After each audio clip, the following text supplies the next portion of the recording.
Olá pessoal, essa daqui é a aula sobre hidrodinâmica. Eu vou abordar alguns conceitos básicos sobre o tema. E a hidrodinâmica é o estudo dos fluidos em movimento. E quando um fluido está em movimento, algumas propriedades interessantes aparecem, por exemplo, com relação à pressão. E o bacana aqui é que a gente consegue explicar uma gama de fenômenos bastante variados, com poucas regrinhas e fazer algumas demonstrações. Então vamos lá, esses aqui são os tópicos que eu vou abordar na aula. Você precisa saber o que é vazão, precisa conhecer a equação da continuidade, o princípio de Bernoulli e a equação de Bernoulli, que do meu ponto de vista é o ABC da hidrodinâmica e que vai te embasar para depois fazer um estudo mais aprofundado, caso você queira. Então, alguns comentários iniciais para motivar o estudo.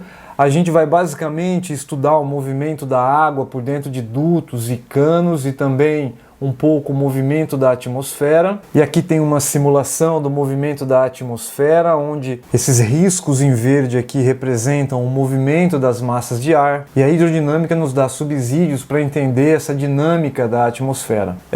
Então aqui de novo as setas representam o ar ao redor de um objeto. Aqui está sendo simulada a trajetória das partículas de ar ali ao redor do motociclista, né? E além disso, olhando para a natureza, a gente consegue ter uma noção de como a gente pode projetar projéteis ou veículos que levem em conta uma melhor eficiência aerodinâmica e utilizar o fluido a nosso favor. Bom, é possível explicar o porquê que um avião voa, por exemplo. Então esse aqui é o perfil da asa de um avião, né? Você está olhando essa asa de lado, você fez um corte na asa para poder entender o movimento do fluido ou do ar atmosférico ao redor da asa. Perceba que nessa simulação o movimento do ar é mais rápido na parte de cima da asa do que na parte de baixo da asa. E isso faz toda a diferença. A gente vai tratar isso daqui depois. E o carro de Fórmula 1 tem um formato aerodinâmico importante que usa as propriedades do fluido em movimento ao redor dele para deixar ele mais colado na pista e assim atingir velocidades maiores, poder fazer a curva com maior velocidade e por aí vai. Sem contar também que o corpo humano é repleto de fluidos em movimento, né, o sistema circulatório, e também é possível modelarmos o trânsito como um fluido especial, onde os carros são o fluido e as ruas são os canos onde esse fluido pode escoar, e usando hidrodinâmica é possível projetar estradas para aliviar o trânsito e todo mundo viver de forma mais confortável. Muito bem, então continuando aqui, agora a gente vai para as definições. Para isso eu vou usar o perfil da asa de avião novamente aqui, e aqui a gente tem um vídeo mesmo, onde o perfil da asa está colocada num tubo de ar ou um tubo de vento e fumaça é jogada contra essa asa. A fumaça está se movendo para lá, né, da direita para a esquerda, e do lado de cá a gente tem a água escoando de algum lugar aqui que eu não sei, provavelmente uma torneira, e eu vou usar essas duas imagens para definir duas coisas importantes. No estudo da hidrodinâmica a gente define dois perfis de escoamento do fluido. O primeiro perfil de escoamento é chamado escoamento laminar. Esse perfil de escoamento é quando as partículas do fluido descrevem trajetórias semelhantes e comportadas. Exemplo, se a gente olhar para o tubo de vento, essas regiões onde a seta aponta, aí você pode delimitar todas essas regiões, tanto abaixo da asa quanto acima da asa, como regiões de escoamento laminar, porque as partículas de ar descrevem trajetórias regulares. São trajetórias de certa forma previsíveis. E aqui na água, a parte de cima aqui toda, no começo do escoamento, você também tem o escoamento laminar. Você pode imaginar esse filete de água composto pelo movimento de muitas partículas de água que descreve uma trajetória regular e bem comportada. Perfeito? Então esse é o primeiro regime. O segundo regime de escoamento é chamado de escoamento turbulento. As partículas descrevem trajetórias irregulares e imprevisíveis. No tubo de vento é toda a parte de trás da asa aqui, percebe? Cadê a seta? Tá lá. Toda a parte de trás da asa você não consegue mais definir uma trajetória para o fluido. Está acontecendo alguma coisa extremamente caótica ali atrás. E no perfil da água, essa parte de baixo, depois que a água escorreu bastante, em que a trajetória não pode mais ser definida, a posição das partículas se tornam imprevisíveis, muito difícil de ser calculada a posição, ou seja, um escoamento turbulento. Nós vamos estudar aqui na aula conceitos relacionados ao escoamento laminar, porque o escoamento turbulento ele é mais complicado. Geralmente se estuda o escoamento turbulento em aulas do ensino superior, não no ensino médio. Fechou? Então vamos fazer o nosso modelo de escoamento laminar. E eu coloquei aqui de novo a foto da água escoando, e o que a gente imagina como escoamento laminar pode ser representado dessa forma. Essas linhas pretas que você está vendo aí representam a trajetória do fluido num escoamento laminar. Essas linhas são chamadas linhas de corrente. E no caso do escoamento laminar, essas linhas nunca se cruzam. E essa representação ou modelo de escoamento laminar é bem bacana. É a partir dela que a gente faz o estudo dos fluidos em movimento. E você pode desenhá-las como elas estão aí, representando um escoamento real, como é o caso da torneira aqui do lado. Então essas linhas podem estar mais juntas ou mais afastadas, o que nos permite dizer que no início existe uma área A1 de secção, onde essas linhas atravessam, e uma área de secção A2 diferente de A1, no final do escoamento, por exemplo. Então é o que eu escrevi aqui, no mesmo escoamento, as linhas podem estar mais juntas, a área 1, ou mais separadas, a área 2. Ok? Então, quando a gente faz um modelo, a gente tenta representar o máximo de fenômenos possíveis. Então o movimento de qualquer fluido aí em escoamento laminar pode ser representado por esse conjunto de linhas aqui. Então tem aqui um exemplo, né, de uma foto aérea de um rio fluindo e tem uma barragem no meio do caminho, e foram representadas as linhas de corrente do escoamento dessa água, e em algumas regiões a gente percebe um escoamento laminar, em outras regiões um escoamento turbulento. Aqui o perfil de escoamento da fumaça de um cigarro. Aqui no começo, né, você tem um escoamento laminar, e aqui no final um escoamento turbulento. Difícil dizer como é que estão as linhas de corrente aqui no final. Muito bem, então a gente já pode começar a falar da grandeza vazão, que a gente vai representar pela letra grega φ, que está escrita aqui entre parênteses. Então o que é essa grandeza? A vazão mede o volume de fluido que escoou através de uma região durante um intervalo de tempo. Matematicamente falando, é o seguinte: a vazão é igual o volume dividido pelo tempo, ou intervalo de tempo. Muito simples, né? E a unidade do volume no sistema internacional é o metro cúbico, do tempo é segundo. Então, metro cúbico por segundo é a unidade da vazão no sistema internacional. Então, eu trouxe aqui uma torneira aberta para ilustrar o que eu quero dizer. Vamos supor que você deixa essa torneira aberta, você vem aqui embaixo, coloca um balde e você está coletando essa água, então, justamente para você saber qual é o volume de água que está caindo nesse balde aqui. E você também tem um relógio na sua mão, está medindo o tempo. Então, por exemplo, vamos supor que você encheu um balde de 6 litros em 30 segundos. Então o volume foi de 6 litros e o tempo 30 segundos. Muito bem, então qual é a vazão dessa torneira? Qual é o volume de água que passa pela torneira a cada intervalo de tempo? Então você pode vir aqui e dividir 6 litros em 30 segundos, ou seja, 0,2 litros por segundo. Isso não está no sistema internacional. Se você quer transformar isso aqui para o sistema internacional, você tem que transformar o litro para metro cúbico, e conforme a nossa aula de revisão lá, a primeira aula aqui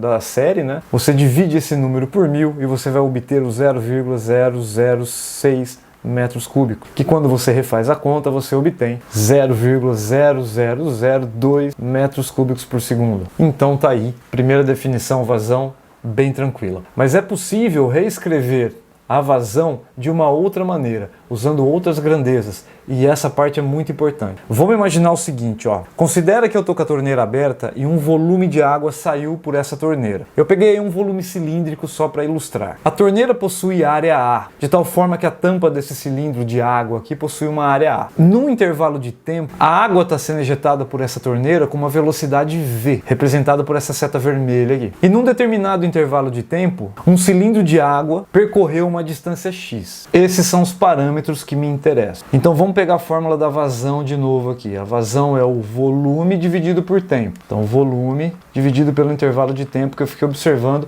esse cilindro ser produzido. O volume do cilindro é calculado como área da base vezes a altura. Então a área da base é A e a altura do cilindro é X, que é o comprimento que ele percorreu. Isso tudo dividido pelo intervalo de tempo. Pois muito bem, como eu estou medindo o tempo e eu estou vendo uma distância percorrida aqui pelo cilindro, eu posso trocar x sobre tempo, ou seja, distância por tempo, pela velocidade. Não é verdade? Então, eu também posso reescrever a vazão como sendo área vezes velocidade do fluido. Olha que fórmula interessante. São grandezas diferentes que calculam a mesma coisa, a vazão. E a unidade é a mesma, inclusive, porque a unidade de área é o metro quadrado, a unidade de velocidade é o metro por segundo, e quando eu multiplico metro quadrado por metro, eu tenho um metro ao cubo por segundo, que é a mesma unidade que a gente definiu no início. Então, duas maneiras diferentes para você calcular a vazão. Isso vai depender das informações que você tem no problema. Fechou? Então, o próximo passo é discutir o que a gente chama de equação da continuidade. Aqui eu peguei de novo o nosso perfil laminar com linhas de corrente e a gente pode fazer uma aproximação ou uma consideração, que é a seguinte: todo fluido que atravessa a área A1 também vai atravessar a área A2 depois de um certo tempo. Então, nenhum fluido é perdido no meio do caminho aqui.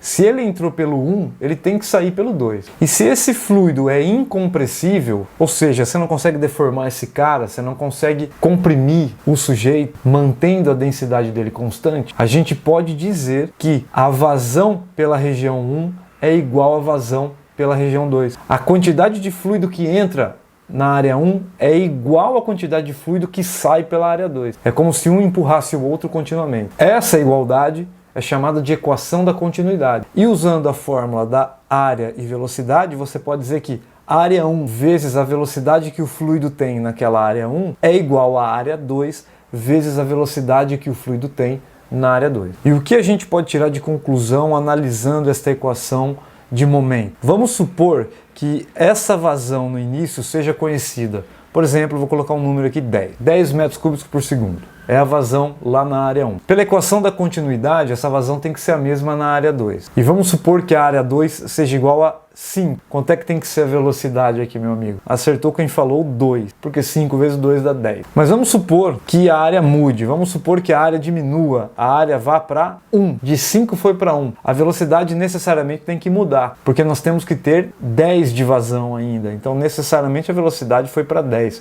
A velocidade subiu, enquanto que a área diminuiu. Ou seja, é possível dizer que área e velocidade são inversamente proporcionais. Se um aumenta, o outro diminui. Se um diminui, o outro aumenta. Agora sim, esse fato explica alguns fenômenos importantes. Eu acabei de escrever aqui, da equação da continuidade, notamos que área e velocidade são inversamente proporcionais. Então, por exemplo, quando você está aguando as flores do seu jardim e você pressiona o bico da mangueira, a água é ejetada com uma velocidade maior. Por quê? Porque você diminuiu a área do bico da mangueira. Porém, você não mudou a quantidade de água que sai dali por segundo, porque a vazão continua sendo a mesma. O que mudou foi a velocidade e a área. Elas combinadas te dão a mesma vazão que você tinha antes. Então, você não vai encher um balde mais rápido porque você apertou a boca da borracha. Você também consegue notar esse fenômeno em rios, onde você tem regiões de estrangulamento do canal, como essas daqui que eu estou pintando, onde a velocidade da água se torna maior. Enquanto que em regiões de alargamento, onde a área que a água flui é maior, a velocidade de movimento da água é menor. Bacana? Então fica a dica aí dessa relação inversa entre área e velocidade para o escoamento laminar de fluidos, quando a densidade deles permanece constante. Então vamos aqui para exercícios, e eu vou começar pelo exercício 1. A empresa de petróleo deve desenvolver um cano que conduz fluidos a uma vazão de 100 metros cúbicos por segundo. É um belo cano esse, um belo encanamento, porque essa vazão é bem alta. A velocidade média do líquido no interior do cano tem que ser de 2 metros por segundo. Então você tem a vazão e você tem a velocidade. Muito bem. Determine a área do tubo e determine o diâmetro do tubo. Bom, então vamos lá. A vazão do líquido pode ser calculada como área vezes velocidade. E a vazão é fornecida 100 metros cúbicos por segundo. A área eu quero descobrir. A velocidade tem que ser 2. Opa, aqui é 2. Então, para isolar a área, eu passo 2 dividindo. 100 sobre 2 é igual a 50. 50 metros quadrados de área. Pô, cara, é uma bela tubulação essa daqui, hein? E o item B. Já que eu conheço a área da secção transversal, eu posso calcular o diâmetro do tubo. Porque eu estou imaginando uma tubulação cilíndrica, onde a área da secção é essa daqui que eu estou pintando e a área é um círculo. A área do círculo é π vezes o raio ao quadrado. Então, se a área é 50, vamos falar que π é igual a 3, raio ao quadrado. O 3 vai passar dividindo, então o raio ao quadrado será 50 sobre 3, que eu vou aproximar para 17. E tá bom. né? Só que agora eu preciso extrair a raiz quadrada para descobrir o raio, então raiz de 17, eu vou pegar minha calculadora aqui, isso dá alguma coisa aproximado de 4,1 metros. E a gente sabe que o diâmetro é o dobro do raio, então o diâmetro dessa tubulação é de 8,2 metros. Então tá aí um exercício só para fixar as ideias, né? Um exercício numérico. Vamos pro próximo, esse aqui é um exercício de prova. Você precisa encher uma piscina cujas dimensões são 18 por 10 por 2, num período de 10 horas. Pô, você tem 10 horas para encher uma piscina, hein? Uma bela piscina essa aqui, em forma de paralelepípedo e tal. O cano que leva a água para a piscina tem uma área de 25 centímetros quadrados. Qual deve ser a velocidade da água no cano para encher a piscina no intervalo de tempo proposto? Então vamos pensar assim, vou calcular a vazão de água necessária aí nesse intervalo de tempo. Então a vazão é igual a volume dividido por tempo, e o volume de água que vai encher a piscina é igual ao volume da piscina. Então o volume da piscina é aresta vezes aresta vezes aresta, e isso tem que ser no intervalo de tempo de 10 horas. Mas eu vou transformar tudo para o sistema internacional. Então 10 horas eu vou passar para segundos, ou seja, eu vou multiplicar por 3.600, o que vai me dar um intervalo de tempo de 36.000 segundos. Então vou colocar esse número aqui e vou fazer a divisão, o que deu 0,01 metro cúbico por segundo. Perfeito, então eu já sei qual é a vazão de água, eu sei qual o volume que entra ali por segundo para poder encher a piscina em 10 horas. Como eu quero agora a velocidade da água no cano, eu posso usar a outra fórmula da vazão, porque a vazão também pode ser calculada como área vezes velocidade do fluido. Então a vazão de 0,01 será igual a área vezes velocidade, e aqui de novo eu vou passar essa área aqui para o sistema internacional, né? Então eu tenho 25 centímetros quadrados.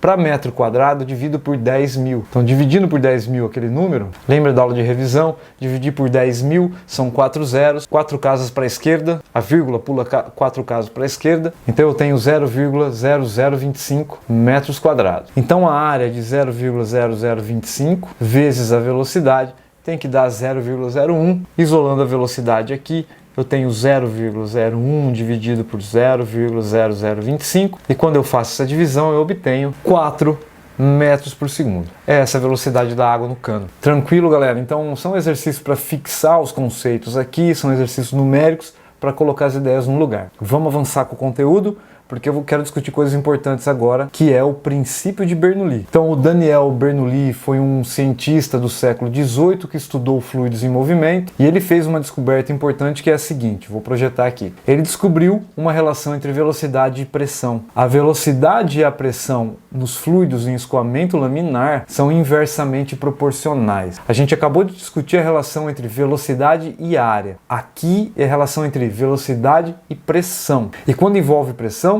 envolve forças também. Então vou projetar aqui um esquema. Imagina que você tem um cano, ok? Esse encanamento ele tem uma área A1 aqui do lado esquerdo, então aqui a área A1, região 1, e uma área menor A2 aqui do lado direito. Então o fluido que escoa por dentro dele muda de área, é estrangulado, e se você coloca medidores de pressão nessas duas regiões, você vai notar que a pressão na região 1 é maior e a pressão na região 2 é menor, perfeito? E a velocidade do fluido na região 1 é uma velocidade mais baixa, e a velocidade do fluido na região 2 é uma velocidade mais alta. Uma outra maneira de enxergar esse fenômeno é você fazendo um tubo como este aqui. Você tem um tubo que começa com uma área 1, é estrangulado e volta para a área 1 novamente. E aí você conecta entre essas duas regiões um tubo em U, que a gente viu algumas aulas atrás, né, um tubo em U.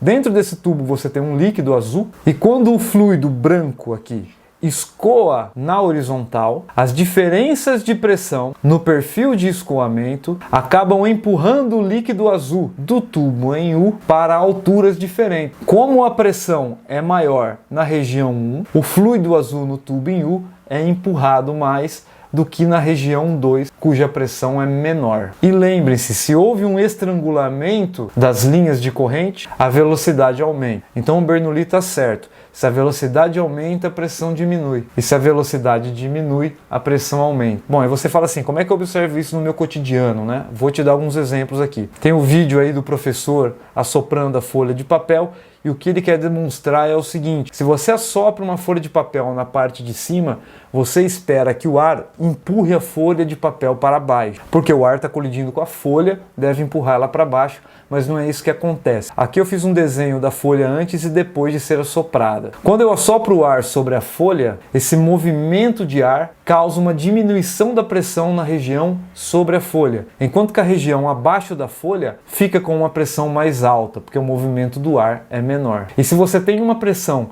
mais alta na parte de baixo, uma força acaba empurrando a folha para cima. É um efeito inverso daquele que você esperava. Esse aqui você consegue fazer em casa, né? Quero te dar outro exemplo aqui. Em tempestades muito fortes, que destelham as casas, você espera que o movimento do vento sobre a casa acaba empurrando o teto para baixo, porque o vento colide mais com o telhado, empurrando ele para baixo. Porém, a gente não pode esquecer da relação da pressão com o fluido em movimento. Se o ar está em movimento sobre o telhado, a pressão nessa região diminui, enquanto que a pressão dentro da casa continua igual à pressão atmosférica, ou seja, fica maior do que a pressão lá fora. E essa diferença de pressão acaba empurrando o telhado para cima. Aparece uma força aqui que eleva o telhado e a casa destelhada. Essa diferença de pressão por causa do movimento dos fluidos explica em grande parte por que o avião voa. Se a gente de novo pegar o perfil da asa do avião, perceba que o formato da asa é importante e esse formato causa um movimento do ar mais rápido na parte de cima da asa do que na parte de baixo da asa. Se a velocidade é menor embaixo, então a pressão é mais alta. Se a velocidade é maior em cima, é porque a pressão é mais baixa. Essa diferença de pressão acaba empurrando a asa do avião para cima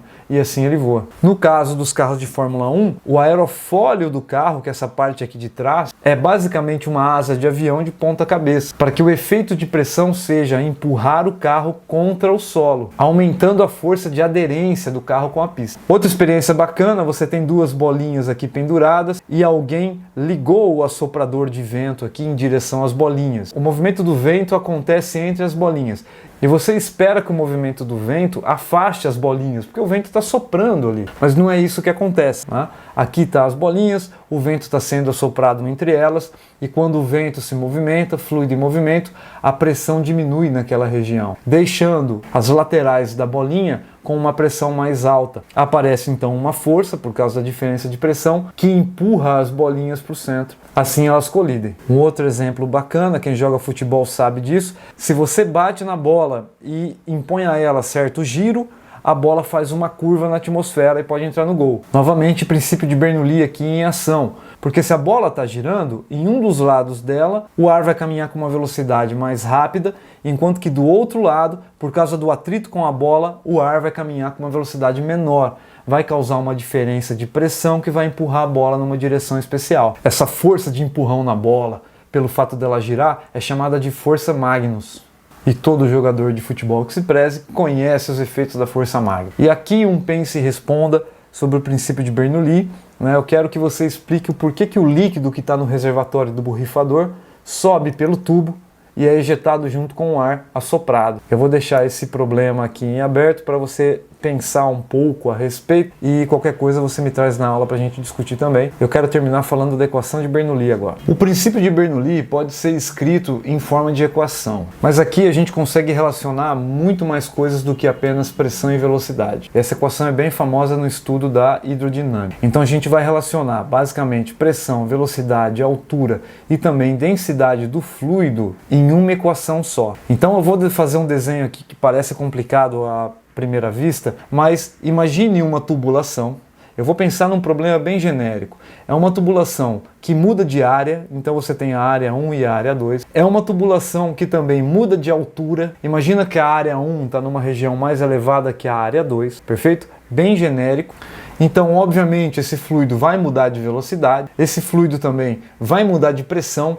Cada região desse cano tem uma pressão diferente, então está acontecendo muita coisa aqui. E o Bernoulli descobriu uma equação bacana. Então eu vou te falar qual é a equação aqui, montar ela passo a passo. Primeiro, como é que essas coisas se relacionam? Começa com a pressão. E você está estudando uma região apenas. Então vamos supor que você está pensando apenas na região 1, lá na área 1, perfeito? Então a pressão ali mais a densidade do fluido, ρ é a densidade do fluido, né? Onde está escrito em algum lugar? Está escrito aqui, ó, massa específica do fluido. Então deixa eu apagar essa reta aqui. Então esse outro termo, massa específica vezes velocidade ao quadrado sobre 2, continuando a equação, mais massa específica, gravidade vezes altura. Então é assim que essas coisas se relacionam, ok? São 3 parcelas somadas dessa forma, e se você fizer esse cálculo para a área 1, você vai conseguir um número. E o que o Bernoulli diz, que essa equação vai te dar sempre o mesmo resultado em qualquer lugar que você esteja no encanamento. Vou repetir, use esta equação em qualquer região e você tem que obter sempre o mesmo resultado. Isso significa que essa conta toda é constante. Então você pode usar esta equação para estudar 2 regiões diferentes da mesma tubulação. Aplica esta equação na região 1 e depois aplica esta equação na região 2 e os resultados têm que ser iguais. Então copia essa equação no teu caderno porque eu vou pedir, hein? Beleza? Vou fazer aqui um último exercício numérico só para fixar um pouco mais as ideias. Então eu peguei aqui essa tubulação bem genérica e eu coloquei valores numéricos. Então para a região 1 a gente tem uma altura de 2 metros, uma pressão de 12 pascal e uma velocidade de 5 metros por segundo. Na região 2 a gente tem uma altura de 1,5 metro e uma pressão de 6 pascal. Eu quero calcular a velocidade do fluido na região 2. Como eu não tenho a área aqui, eu não consigo usar a equação da continuidade ou a vazão. Eu preciso usar Bernoulli, a equação de Bernoulli. Não adianta. Então Bernoulli diz que se eu fizer esta conta aqui para a região 1, eu preciso obter o mesmo resultado se eu fizer a mesma conta para a região 2. Então a gente pode substituir valores aqui. Eu acabei de ver que eu esqueci da densidade do fluido. Mas enfim, vamos usar água. Vamos colocar ρ igual a 1000 aqui. Bom, então substituindo. Então a pressão em 1 é 12. Já está tudo no sistema internacional. A densidade da água é 1000. Velocidade em 1 é 5. Então 5 ao quadrado sobre 2. Esse termo ρV1 quadrado sobre 2 é a energia cinética do fluido, né? Se você estudou mecânica, você sabe o que eu estou falando. Mas vou repetir a densidade do fluido, gravidade e altura 1, que é igual a 2. Então tá aí. Do outro lado, a pressão 2 é 6, a densidade é 1000 novamente, velocidade 2 ao quadrado eu quero descobrir, isso aqui tudo dividido por 2, mais ρgH2, quanto que é H2? É 1,5. E se você estudou mecânica, você se recorda que esse último termo aqui é a energia gravitacional do fluido. Bom, então vamos fazer algumas contas aqui. O 12 não tem como mexer nele, deixa aí. Agora, vamos fazer essa conta que é 1000 vezes 5 ao quadrado sobre 2, o que dá 12.500, mais 1000 vezes 10 vezes 2, que vai dar 20.000. Do outro lado eu tenho o número 6, mais. Aqui a gente consegue simplificar, né? Dividir 1000 por 2, que dá 500. Então eu tenho 500 vezes V2 ao quadrado, mais 1000 vezes 10 vezes 1,5, que dá 15.000. Bom, muito bem. Não erra agora, hein, querido? Vamos fazer toda a soma aqui do lado direito. E se eu somar todo mundo do lado direito, eu obtenho 32.512. E do lado direito, turma, cuidado, hein? Porque você tem 3 parcelas aqui, o 6. Você tem esse número aqui, que você não vai mexer nele. E você tem o 15.000. Então aqui você só pode juntar 6 com 15.000. Então eu tenho 15.006. Assim, mais 500 V2 quadrado. Muito bem. Eu não vou mexer no 500 V2 ao quadrado, mas eu vou reorganizar os termos. Então eu vou passar 500 V2 quadrado para a esquerda. Então eu tenho menos 500 vezes V2 ao quadrado, igual. E o 32.000 vai para a direita. Então eu tenho 15 e 6 menos 32.512. Então mais uma linha. Menos 500 V2 ao quadrado será igual a menos 17.506. Isolando agora o V2 ao quadrado, eu vou passar o menos 500 dividindo. Então eu tenho menos 17.506 dividido por menos 500. E se eu fizer essa conta, eu tenho aproximadamente 35. Vamos deixar assim. E se eu extraio a raiz quadrada de 35, eu tenho aproximadamente 5,9 metros por segundo. Muito bem. Então tá aí um exercício numérico para aplicação da equação de Bernoulli, para fixar mais as ideias. E é isso aí por hoje. Espero que tenha sido proveitoso esse estudo aqui. E qualquer dúvida, me procure na sala de aula. Um abraço.